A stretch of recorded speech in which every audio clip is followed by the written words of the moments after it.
Assalamualaikum warahmatullahi wabarakatuh. Berjumpa kembali dengan pratamakomputer.com.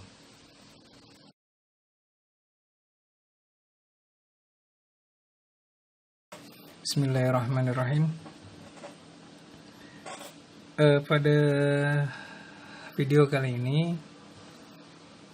kebetulan beberapa waktu yang lalu ada rekan yang curhat ke saya, dimana pertanyaannya kalau EC jenis tipe KB9018 itu bisa di flash langsung di bot atau gimana. Sebelum ke pembahasan ini, mari kita sama-sama berdoa semoga wabah penyakit COVID-19 ini segera hilang dan kita semua diberikan keselamatan, kesehatan dari Allah Subhanahu wa Ta'ala.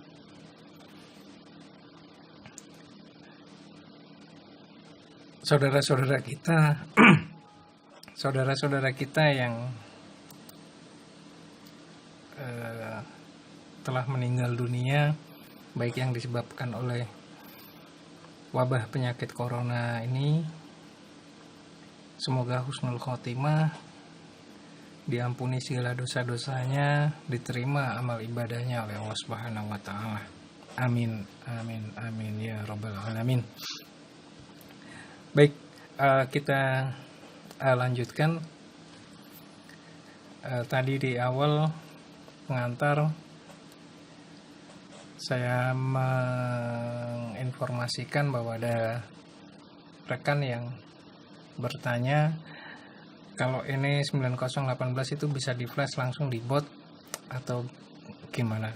Sebenarnya pada channel YouTube Pratama Komputer itu sudah seringkali dibahas mengenai cara ngeflash KBC untuk jenis NE menggunakan RT809F. Nah, mengenai hal tersebut ada dua metode. Di sini yang saya akan jelaskan yaitu mengenai cara ngeflash langsung di mainboardnya, bukan I/O-nya yang dilepas, tapi langsung flash di mainboardnya. Jadi KBC di flash langsung di mainboardnya. Sebenarnya untuk flash ini itu pin-pin yang diperlukan itu sedikit aja ya, hanya KSI 4, KSI 7, KSO 3, KSI 6, dan KSI 5.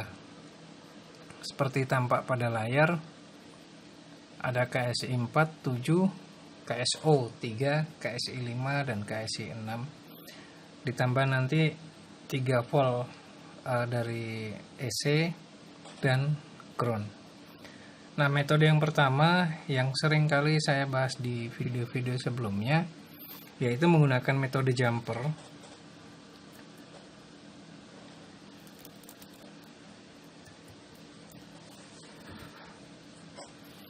Di mana kita memerlukan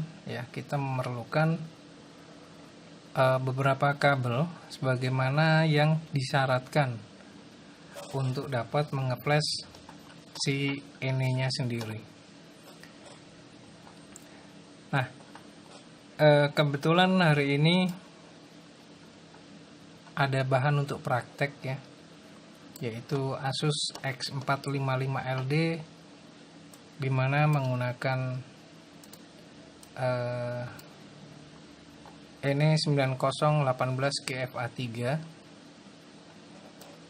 Jadi sekalian bisa dibuatkan untuk videonya. Nah, di sini saya gambarkan ya saya gambarkan.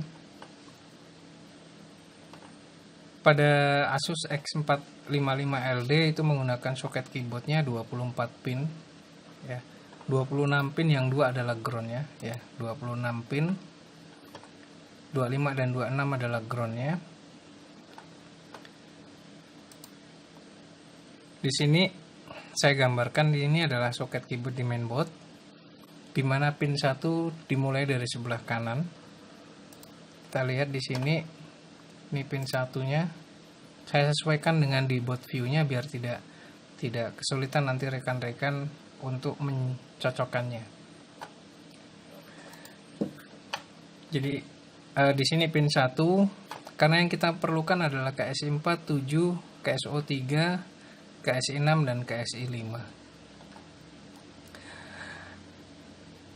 Dimana di sini warna kuning ya, warna kuning KSI 7 di sini itu pada pin 4, pin 4 1 2 3 4, ini warna kuning itu KSI 7 berada pada pin di sini. Kalau kita hitung mulai dari 1, ini 1 2 3 4 5 6, pin 6-nya RT809F, 6 7 8 9 10 11 12 dan naik ke atas. KSI 4 itu berada pada pin 9, KSI 4. Jadi pada soket keyboard kalau kita main jumper, kita bisa jumper pada kakinya keyboard itu ya. Ini kan hole-nya ya. Di sini biasanya ada kotak gitu untuk jumpernya ya. Jadi kita bisa jumper di kaki-kakinya. Nanti saya tunjukkan di mainboardnya.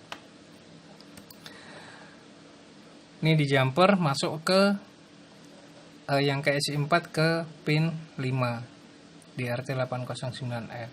KSI 7 tadi udah pin 4 di soket keyboard, tapi masuk ke sininya pin 6. Kemudian pin 7 tidak dipakai, pin 8. Nah, ini yang kadang teman-teman ketinggalan. Pin 8 di sini ground atau KSO 3. KSO 3 ini pin 8. Ini pin 8. Jadi kita masukkan ke pin 8 RT809F dan juga dihubungkan ke ground mainboard.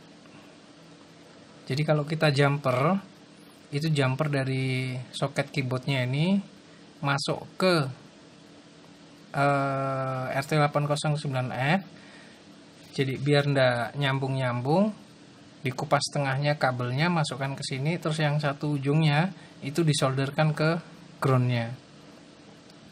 Jadi jangan sampai ketinggalan. Kemudian KSI 6, KSI 6 berada di pin 6, 4, 5, 6. Nah ini 6. Di RT809F nya berarti pin 9. 9, KSI 5 nya pin 7 di soket keyboard, 10 di RT809F, 11 nya kosong tidak dipakai.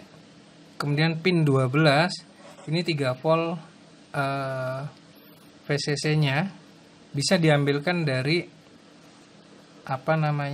PSU atau mungkin yang lainnya, tapi kalau saya lebih seneng ngambil dari 3 volt EC sekalian untuk meyakinkan bahwa suplai 3 volt EC nya sudah masuk. Nah, kalau ini sudah, tinggal di flash pakai aplikasi. Ini saya rasa tidak terlalu sulit. Rata-rata teman-teman mengalami kendala itu karena biasanya itu ketinggalan groundnya. Dari KSO 3 ground ini harus disambungkan ke groundnya si mainboard. Nah, ini yang seringkali ketinggalan. Terus 3 volt ke EC nya ini juga jangan sampai ketinggalan. Nah, ini kalau pakai metode jumper. Nah, apakah ada metode yang lain? Ada, seperti yang saya jelaskan di video-video sebelumnya. Bahwa ini kebetulan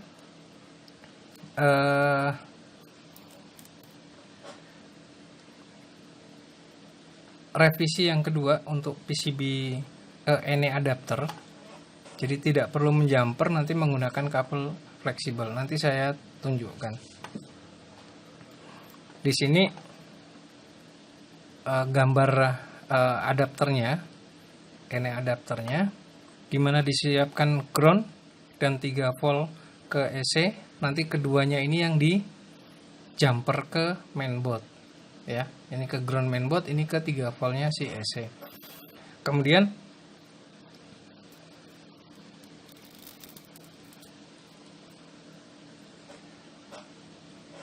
karena tidak menggunakan jumper, nanti menggunakan kabel Dupont. Nanti fisiknya ada header, pin header di sini, ya. Ini yang lubang-lubang ini pin header. Dimana di sini nanti dihubungkan ke pin-pin yang disiapkan di sebelah kiri ini. Dimana pin-pin yang sebelah kiri ini, ya, itu terhubung ke soket fleksibelnya di sini. Nah, sebagai contoh, kita perhatikan, lihat posisi fleksibelnya,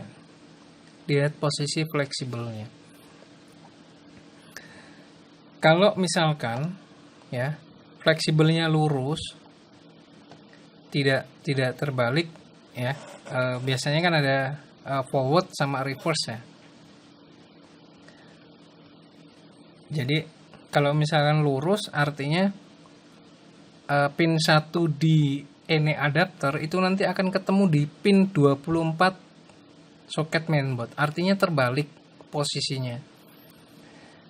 Kalau misalkan soket keyboardnya di sini pin 1, berarti pin 1 ketemu pin 1. Nah, ini ngitungnya lebih enak. Tapi kalau misalkan posisi keyboardnya terbalik, ya, artinya pin 1 pada NE-nya itu akan ketemu pin 24. Nah, sekarang kita tinggal sesuaikan. Misalkan, ya, KSI 4 di sini paling atas, ya, KSI 4 ini berada pada pin 9. Ya, KSI 4 berada pada pin 9, terhubung ke NE adapternya pin berapa? Satu garis ini 5. Ini ber-5, 10, 15, pin 16. Ya. Artinya KSI 4 pada soket keyboard mainboard berada pada pin 9, namun pada NE adapternya berada pada pin 16. Artinya apa? Di sini KSI 4 di sini itu nanti harus dihubungkan ke pin 16 pada sisi sebelah kirinya. Nah, ini titik di sini, ini adalah mulai pin 1-nya. Perhatikan, ini pin 1, 1, 2, sampai 8. Jadi 1 sampai 8, kemudian di sini 9 sampai 16. Ya, 9, 10, 16 ini, kemudian di sini 17. Sampai 24, kemudian di sini 25, 26, 27, 28, 29, 30. 30 sampai sini, di sini masih ada 2 pin, 32 ini tidak terhubung kemana-mana, ya. Nah, kembali ke tadi KSI 4, ya, pada pin 9 terhubung ke pin 16. Artinya di sini KSI 4 paling atas harus dihubungkan ke pin 16, harus nyambung ke sini, ya.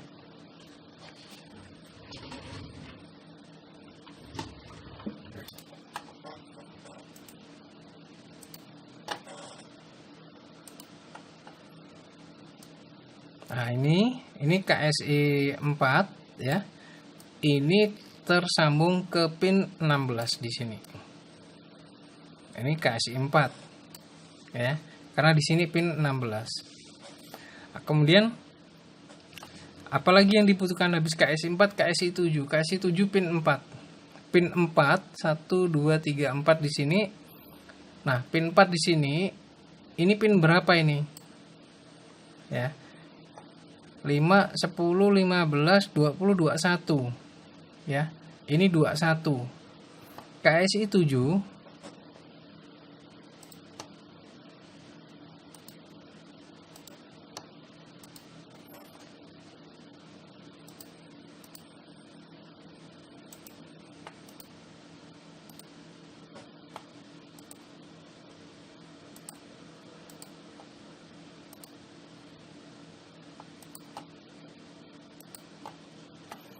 KSI KSI 7, di sini KSI 7 terhubung ke pin 21. Di sini tadi 16, 17, 18, 19, 20, 21. Nah, ini nyambungnya ke sini. Kemudian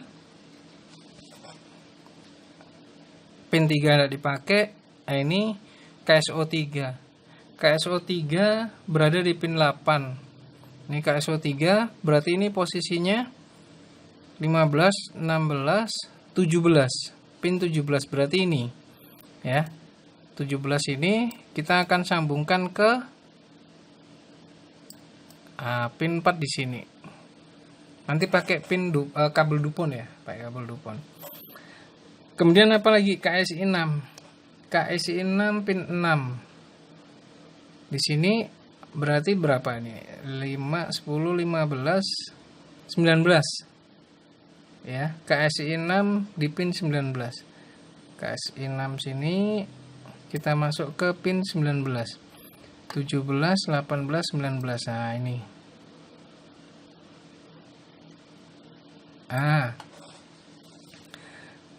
Kemudian KSI 5, KSI 5 pin ini ya, KSI 5 berada di pin KSI 5 7, pin 7. Pin 7 di sini berarti 16, 17, 18. Nah, di sini.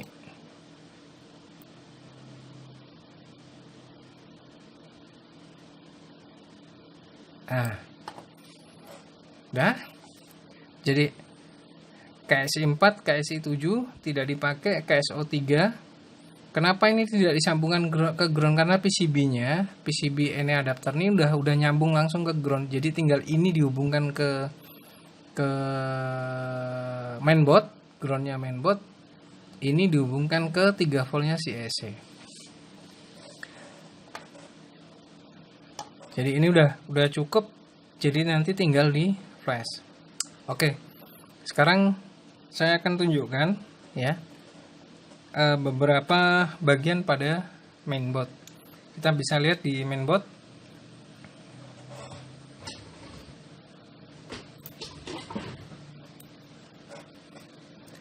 Oke, ini tadi ya. Ini tadi yang saya bilang pada kaki-kakinya ini yang kalau misalkan pakai metode jumper ya.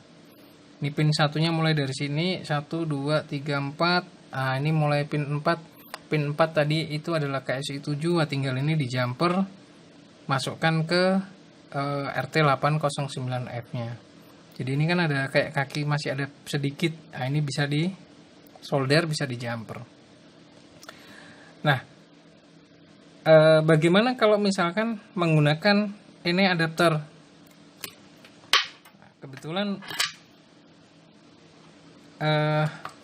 kiriman saya, pesanan saya PCB udah nyampe ya. Ini yang revisi kedua. Jadi apa perbedaannya dengan yang versi yang pertama? Ini revisi kedua saya ada tambahkan untuk yang keyboard ukuran 0,8 ya.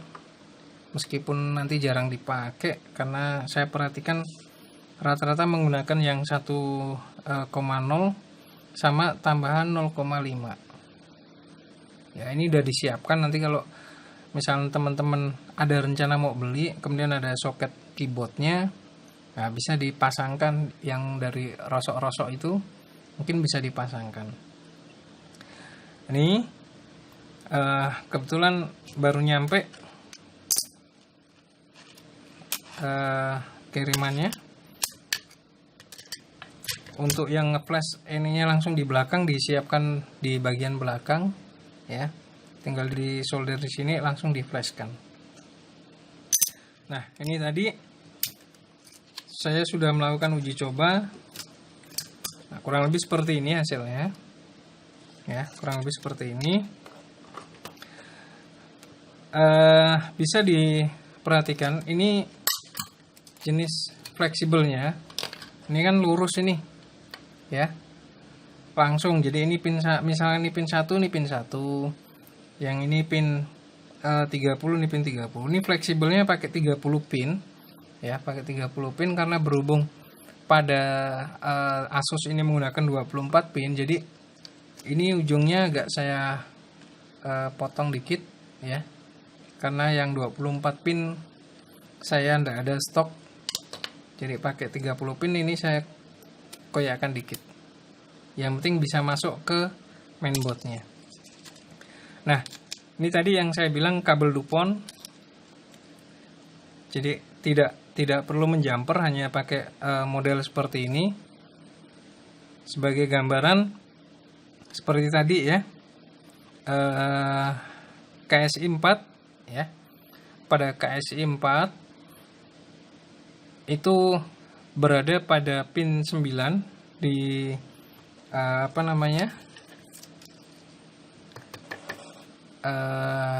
soket keyboard pada mainboardnya, dimana pada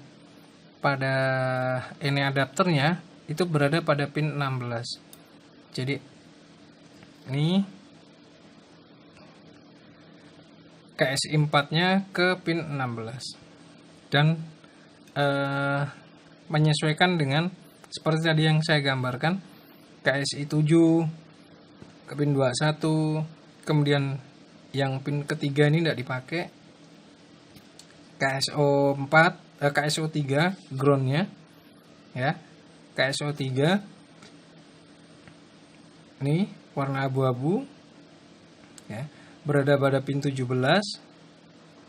Kemudian KSI 6 ini di 19. Kemudian yang KSI 5 berada di pin 18. Nah, untuk lebih meyakinkan maksud saya, pada saat kita memasang ini kita bisa menggunakan mode buzzer ya, untuk meyakinkan bahwa pemasangan fleksibel dan kabel Dupontnya sudah pas. Ntar saya coba pasang dulu.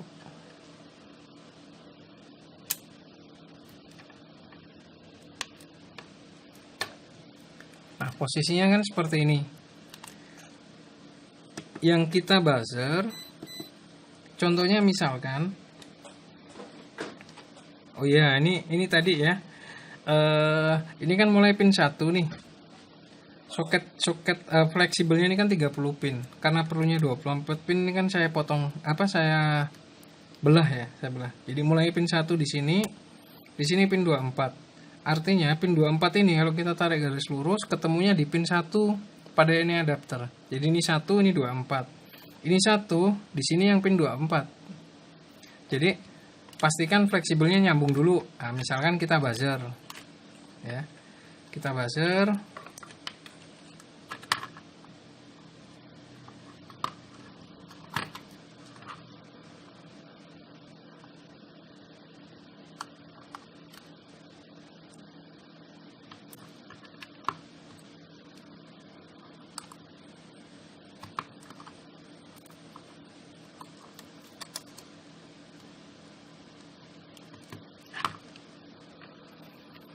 Kita coba lakukan buzzer pada pin 1. Nah, ini pin 1 dan pin 24 pada soket keyboard sudah nyambung. Kemudian yang pin 24 di sini di keyboard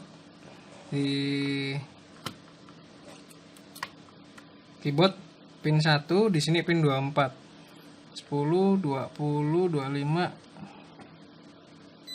Nah, ini 24. Artinya kanan kiri kan sudah nyambung.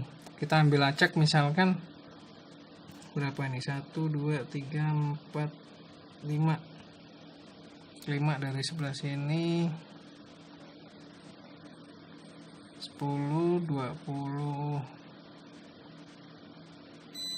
Nah, ini kan nyambung. Berarti kira-kira kanan kiri sudah nyambung, tengah udah oke lah. Nah, kita coba cocokkan. Ambil sampel misalkan KSI 7. KSI 7 letaknya. Ambil yang sebelah kanan aja. KSI 6 dan KSI 5. KSI 6 itu pin 6. Pin 6 pada keyboard. Kemudian yang di PCB-nya sini ini KSI 6. Ini KSI 6. Kita coba hitung yang di keyboard 1, 2, 3, 4, 5, 6. Nah, artinya kabel duponya nyambungnya udah betul. Tapi kalau belum nyambung, mungkin pemilihan pin-pinnya yang masih kurang pas. KSI 5 pada pin 7. 1, 2, 3, 4, 5, 6, 7. Nah, ini kan sudah sesuai ya. Jadi tidak perlu menjumper sampai banyak. Tinggal yang kita perlu jumper adalah VCC dan groundnya saja.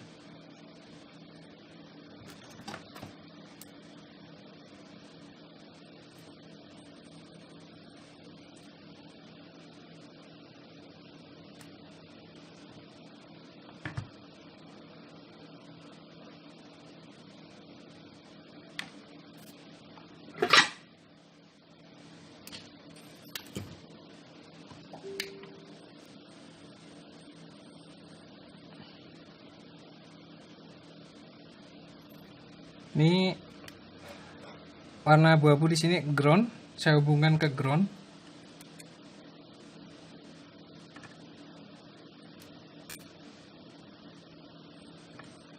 Ya, saya hubungkan ke ground, kemudian VCC-nya saya ambilkan di sini. Di sini kebetulan VCC VCC EC-nya.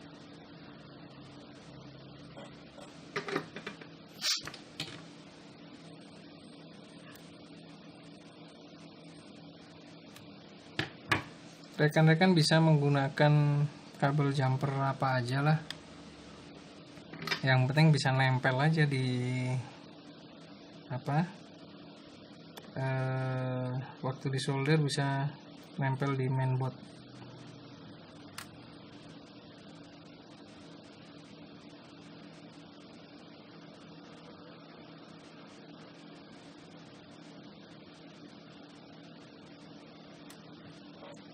Saya tidak begitu nampak karena terhalang kamera.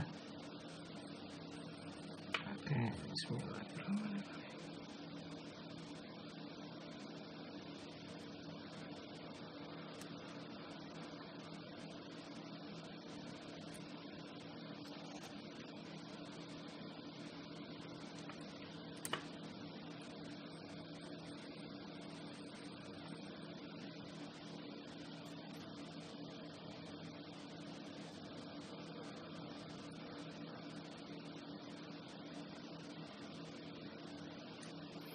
Lebih enak nyoldernya kalau menggunakan kabel bekas fleksibel itu ya. Itu rasanya lebih ini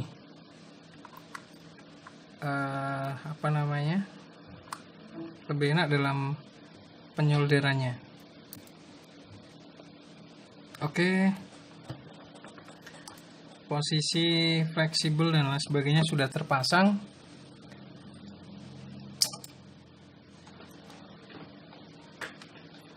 Di sini saya hubungkan ke power supply ya. Power supply. Ya, ke power supply. Kita lihat pada layar ya, kita lihat pada layar.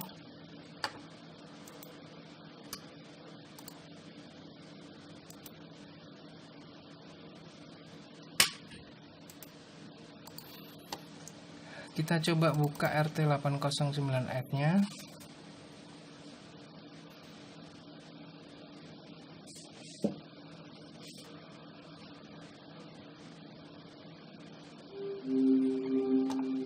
Di sini saya menggunakan program RT809F-nya yang updatean 16 Desember 2019. Oke, saya coba pilih di sini.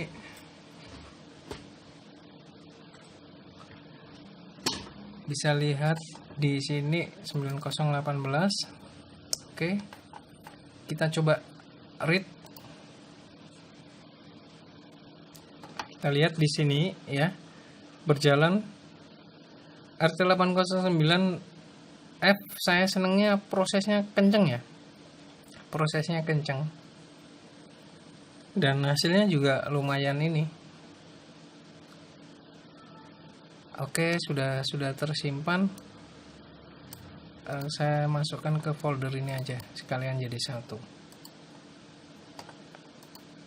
Nah, ini hasil backup-annya ya, hasil backup-annya ini. Nah, ada beberapa kasus misalkan kayak error atau apa, itu coba dicek di sini di program setup optionnya, speednya diatur. Kadang itu kalau slow misalkan, kita coba read ya. Oh, ini nampaknya normal. Kalau terkadang ada error, nah itu speednya coba dimainkan, dirubah ke ke cepat, ke sedang, atau ke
saya coba menggunakan ini EC ya. Settingannya saya rubah ke medium, kemudian saya write-kan.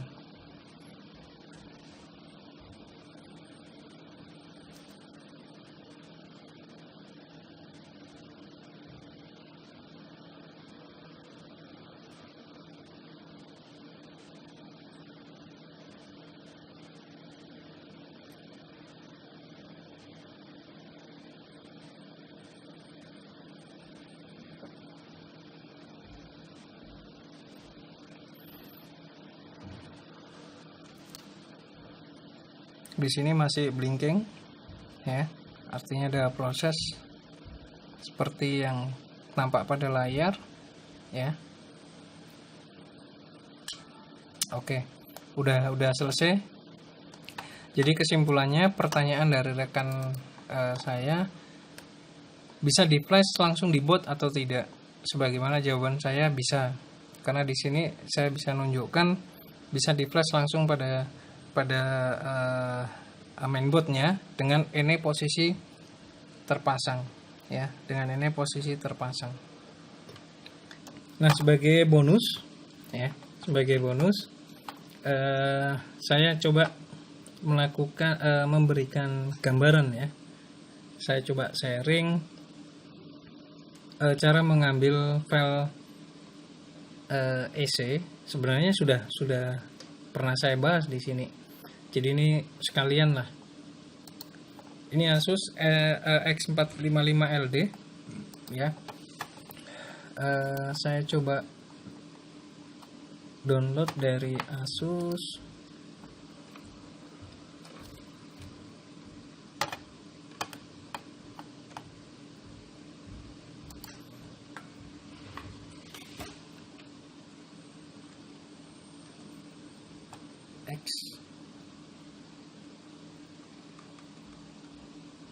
Asus X apa tadi ya?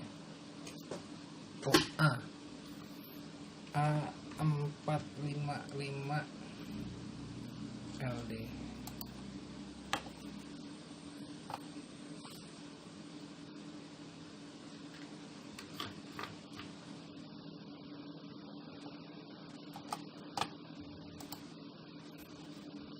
Bisa download di websitenya Asus ya. Saya biasanya lebih seneng milih yang versi yang pertama kali ya, atau revisi yang masih yang lama ya. Ini adalah downloadan dari web ya, X455LD. Kemudian setelah saya ekstrak, nah ini aslinya ya. Ini adalah aslinya. Kita coba buka. Nah, kemudian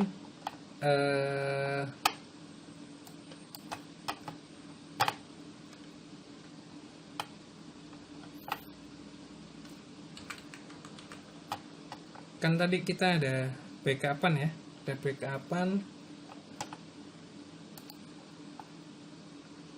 yang mungkin mendekati atau mirip-mirip ini tadi ya, kan seperti ini. Kalau ini kita langsung cari menggunakan pattern ya, menggunakan hex value tadi yang di sini kita ambil sebagian, kemudian kita cari dengan menggunakan hex value. Kita coba cari, nah ketemunya di sini. Ternyata pada ini yang file mentahnya ya, dari dari website. Ternyata berada pada baris 800 ya, pada baris 800. Nah di sini ini kan file asli, file mentah dari webnya. Nah kita ambil dari baris 800 ini, gunakan blok select blok mulai dari baris 800, lebarnya itu untuk EC 20.000 seperti ini. Kemudian kita copy,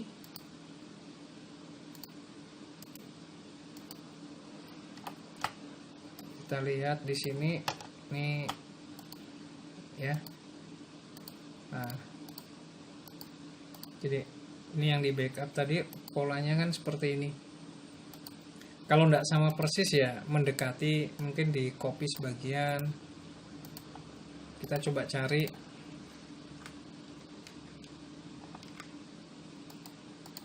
Nah, seperti ini ya, tidak harus satu baris gitu, enggak. Yang penting mendekati lah. Jadi kita tahu dia posisinya berada pada baris berapa. Nah kalau sudah, kita coba simpan ya. Ini saya beri nama EC2. Saya simpan. Kita lihat di sini EC2 nya 128 KB ya.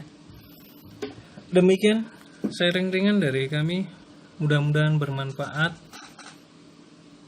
Jangan lupa tetap like, komen, share juga bermanfaat. Dan jangan lupa Mari kita saling mendoakan buat semuanya ya. Sekali lagi mudah-mudahan Allah memberikan kita keselamatan, kesehatan, panjang umur yang bermanfaat. Amin amin ya rabbal alamin. Terima kasih. Assalamualaikum warahmatullahi wabarakatuh.